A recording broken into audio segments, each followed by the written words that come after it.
I never thought ironing a shirt could change my life, but here I am, 3 months later, lying in bed next to the man who did it, watching the morning light catch the copper in his hair, and I can't help but think about how we got here. How something so small, so seemingly insignificant, became the moment everything shifted. It started on a Tuesday morning.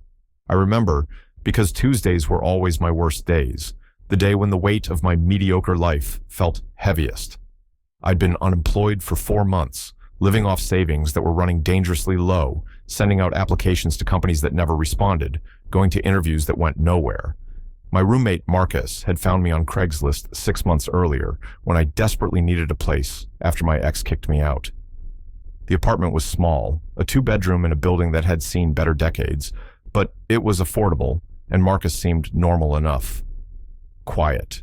We'd exchange pleasantries in the kitchen, sometimes watch a movie together on weekends, but mostly we existed in our separate orbits. That Tuesday, I had an interview at 10, a marketing position at a tech startup, the kind of place where everyone wore hoodies and played ping pong and talked about disrupting industries. I wasn't sure I wanted the job, but I needed it. My bank account was screaming at me, and my mom's worried phone calls were getting more frequent. I'd set my alarm for 7, giving myself plenty of time to shower, rehearse my answers, and put on the one decent suit I owned. Except when I pulled my dress shirt from the closet, my stomach dropped. It looked like I'd wadded it up and used it as a pillow. Deep creases ran across the chest and sleeves. The collar was crumpled, and there was a stain near the pocket I didn't remember being there.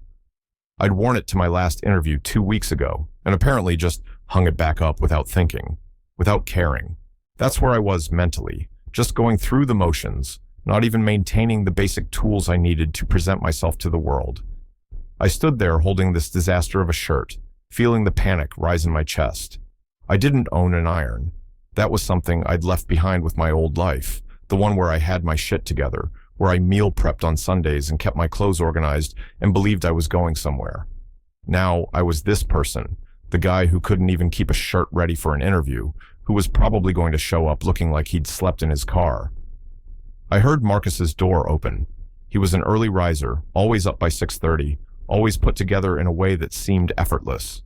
He worked in finance, wore tailored suits, the kind of guy who probably had his socks organized by color.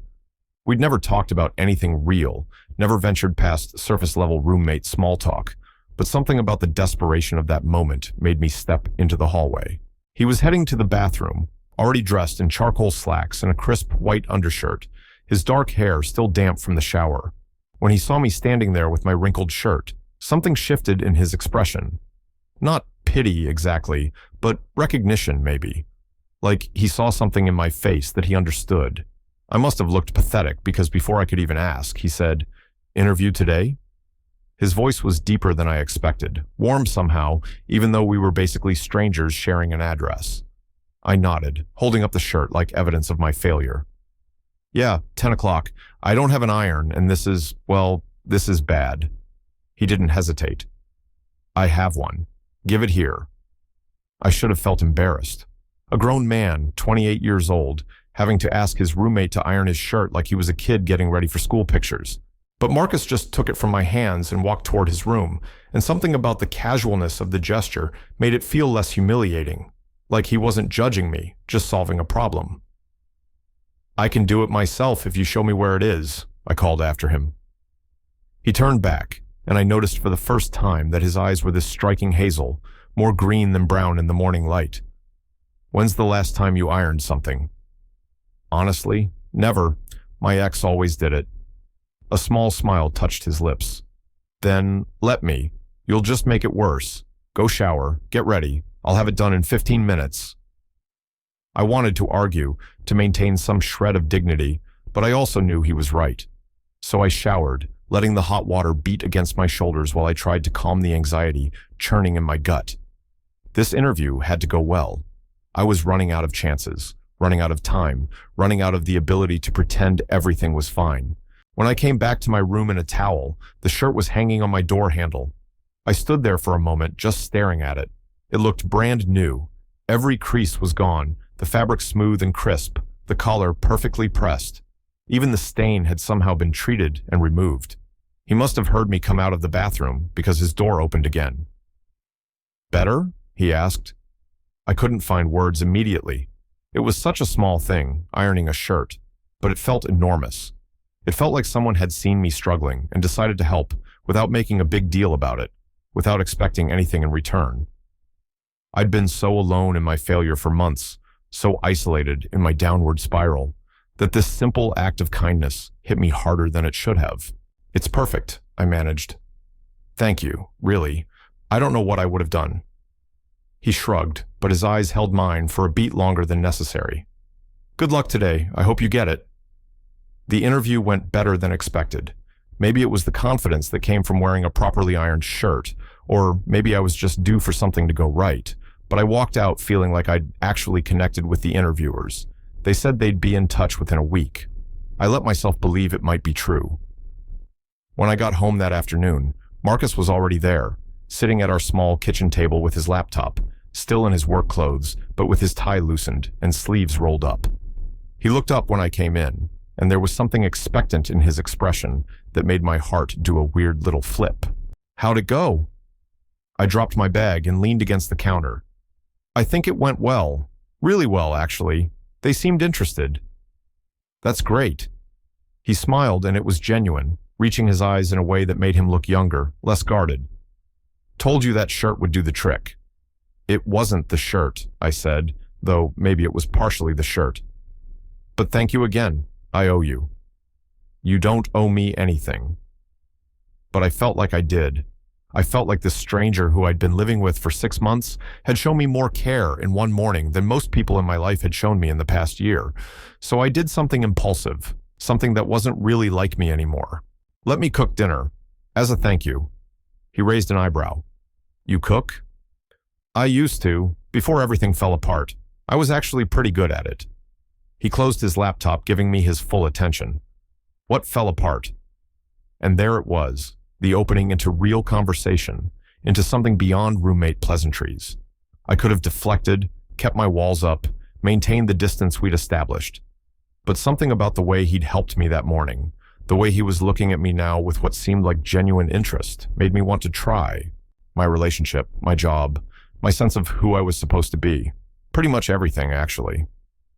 I laughed, but it came out bitter. 4 months ago, I was a senior account manager at an ad agency, living with my boyfriend of 3 years in a nice apartment in Lincoln Park. Then I found out he was sleeping with someone else, had been for almost a year. I confronted him, he chose the other guy, and I lost the apartment. A month later, I got laid off because the agency lost a major client, and I was on the newest team. So, yeah, everything fell apart pretty spectacularly.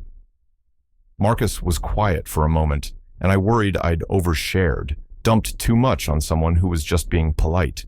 But then he said, "I'm sorry, that's a lot to deal with." "It is what it is." I pushed off the counter, suddenly needing to move. "Anyway, that's why I'm a mess who doesn't own an iron and can't keep his shirts presentable, but I can still cook, so what do you say? Dinner?" "I'd like that." I made pasta that night, nothing fancy, just a simple carbonara with a salad. But it felt good to be in the kitchen again, to remember that I had skills beyond sending out resumes and failing interviews. Marcus opened a bottle of wine, and we ate at the small table, and somehow we ended up talking for 3 hours. He told me about his job, which he was good at but didn't love, about growing up in Ohio with parents who had very specific ideas about who he should be, about coming out at 22 and losing half his family in the process. "Do you talk to them now?" I asked. "My mom, sometimes. My dad, no. My brother sends me a text on my birthday. That's about it." He swirled the wine in his glass, watching the light catch in the dark liquid. "You learn to build a new family, friends who become your people. It's different, but it's enough." "I'm still figuring out that part," I admitted. "Most of my friends were really my ex's friends. When we split, they chose him. I don't blame them. He's more fun than I am, but it left me pretty isolated." "You seem plenty interesting to me." The way he said it, the directness of his gaze, made something warm unfurl in my chest. I wasn't sure if he meant it the way it sounded, if there was something there beyond friendliness, but I felt it, that spark of possibility. Over the next few weeks, something shifted between us. I got the job, started the following Monday, and suddenly I had structure again, purpose, a reason to iron my own shirts. Marcus showed me how to use his iron that first Sunday night, standing close behind me in his room, his hand over mine, as he demonstrated the proper technique, the right amount of pressure, how to avoid creating new creases. I could feel the heat of him, smell his cologne, and I had to concentrate very hard on the shirt, and not on the fact that my roommate was extremely attractive and I was maybe developing feelings that were absolutely not appropriate. We fell into a routine. I'd cook dinner a few nights a week, he'd clean up. We'd watch movies together, sitting on opposite ends of our worn couch at first, but gradually moving closer as the weeks passed. We talked about everything, our childhoods and our fears and our dreams for who we wanted to become. I learned that he played piano, that he'd wanted to be a musician before practical concerns pushed him toward finance. He learned that I wrote poetry sometimes, terrible poetry that I never showed anyone, but it helped me process things. One Friday night, about 2 months after the shirt incident, we were both a little drunk on whiskey, sprawled on the couch after watching some action movie neither of us had really paid attention to. The credits were rolling, and neither of us moved to turn it off. "Can I tell you something?" Marcus said, his voice quiet in the dim light of the living room. "Yeah, of course."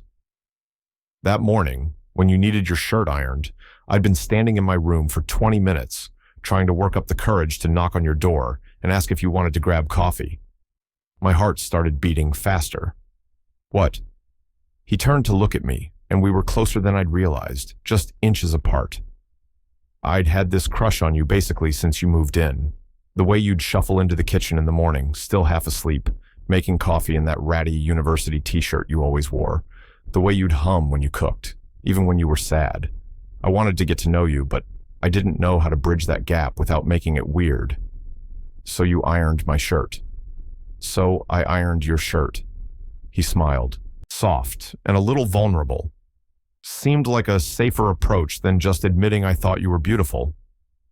I couldn't breathe. "You think I'm beautiful?" "I think you're the most beautiful person I've ever lived with," which admittedly is a small sample size, but still. I kissed him. I didn't think about it, didn't plan it, just closed the distance between us and pressed my lips to his. He made a small sound of surprise, and then he was kissing me back, his hand coming up to cup my face, and it felt like everything I'd been missing, everything I'd been too scared to hope for. We pulled apart after a moment, both breathing hard. "Is this okay?" I asked, suddenly worried I'd misread everything. "This is more than okay," he said, and kissed me again, deeper this time, pulling me closer until I was practically in his lap. We made out on that couch like teenagers, all hands and heat and desperate need, until eventually we stumbled to his room, shedding clothes along the way. That night changed everything. We woke up tangled together in his bed, morning light streaming through the window, and instead of it being awkward, it felt right, natural, like we'd been building to this moment since the day I moved in. We took it slow after that, learning each other in all the ways that mattered. He taught me that I was allowed to be vulnerable, that needing help didn't make me weak. I taught him that he didn't have to have everything figured out, that it was okay to want things that didn't fit the plan he'd made for himself. We went on actual dates, held hands walking through the city, kissed in coffee shops, and on street corners, and in the elevator of our building. 3 months later, we're still in that same small apartment, but we're talking about getting a bigger place together, a real one-bedroom instead of pretending we need separate rooms. He's been taking piano lessons again, filling the apartment with music on weekends. I've been writing more, even submitted some poems to a journal. The job is going well, I'm good at it, and I've started to rebuild my sense of self-worth. But more than any of that, I've learned that sometimes the worst moments in your life are just set up for the best ones. That rock bottom can be a foundation to build something new on. That a wrinkled shirt and a roommate with an iron can be the beginning of everything you didn't know you needed. This morning, Marcus woke up before me, and I found him in the kitchen making coffee, wearing my ratty university t-shirt that he's claimed as his own. He smiled when he saw me, that same warm smile that makes my heart flip, and handed me a mug. "I ironed your shirt for next week's presentation," he said casually. "It's hanging in the closet." You didn't have to do that. I know. He kissed my temple, easy and affectionate. But I wanted to. Plus, I'm pretty good at it. I laughed, pulling him close, breathing in the scent of his shampoo and coffee and home. Yeah, you really are. And standing there in our kitchen, in the apartment where we've built this unexpected life together, I think about how far I've come from that desperate morning when I couldn't even iron my own shirt, how the worst version of myself met the best person at exactly the right time, how sometimes love doesn't announce itself with fireworks and grand gestures, but with quiet acts of service, with someone seeing you struggle and deciding to help. Marcus pulls back to look at me, his hazel eyes catching the morning light. What are you thinking about? Just that I'm really glad my shirt was wrinkled that day. He grins. Me too. Though, for the record, I would have found another excuse eventually. I was running out of willpower. Oh yeah, what was your backup plan? I was going to accidentally make too much dinner and offer you some. Very smooth, very subtle. I kiss him, tasting coffee and toothpaste, and the future we're building together. I would have said yes. I know, he says, and there's such certainty in his voice, such confidence in us, that I almost believe we were inevitable, that no matter how many wrong turns I took to get here, I was always going to end up in this kitchen, with this man, learning that sometimes the smallest gestures carry the most weight. Later, we'll go about our day. We'll do laundry and grocery shopping, and all the mundane tasks that make up a life. But right now, in this moment, I let myself just be grateful for wrinkled shirts and helpful roommates and second chances, for the courage to let someone in after I'd convinced myself I was better off alone, for learning that love isn't always loud or obvious. Sometimes it's just someone taking care of you when you've forgotten how to take care of yourself. And maybe that's the real story here. Not about how my roommate ironed my shirt, but about how he saw me when I was invisible to myself, how he chose to care when I'd given up on being worth caring about how the smallest act of kindness can crack open a heart you thought was permanently closed. That Tuesday morning feels like a lifetime ago now, but also like yesterday. I can still remember the panic of holding that wrinkled shirt, the desperation of feeling like I was failing at the most basic aspects of being an adult. I can remember Marcus taking it from my hands without judgment, the quiet competence of his help, the way he made me feel less alone, without saying much at all. And I can remember the moment I knew I was falling for him, weeks later, when I mentioned I had another interview and found my shirt already ironed and hanging on my door before I'd even thought to ask. The note attached said simply, "Knock them dead." That's when I realized this wasn't just attraction, or convenience, or loneliness. This was something real, something worth fighting for, something worth believing in. Now, every time I open my closet and see my shirts hanging neatly, pressed and ready, I think about how we take care of each other in 100 small ways. How love isn't always dramatic confessions and sweeping gestures. Sometimes it's just making sure the person you care about has what they need to face the world. Sometimes it's as simple as an iron and 15 minutes of your time. So yeah, my roommate ironed my shirt for an interview, and it changed my life. Not because the shirt got me the job, though maybe it helped, but because it was the first crack in the walls I'd built around myself, the first moment I let someone see my mess and didn't feel ashamed. It was the beginning of learning to accept help, to be vulnerable, to believe that I deserved kindness, even when I felt like a failure. And now he's not my roommate anymore, not really. He's my partner, my best friend, the person I want to wake up next to for the rest of my life. We're building something together, something neither of us planned, but both of us need. Something that started with a wrinkled shirt and became everything. Total_char_count 24,847.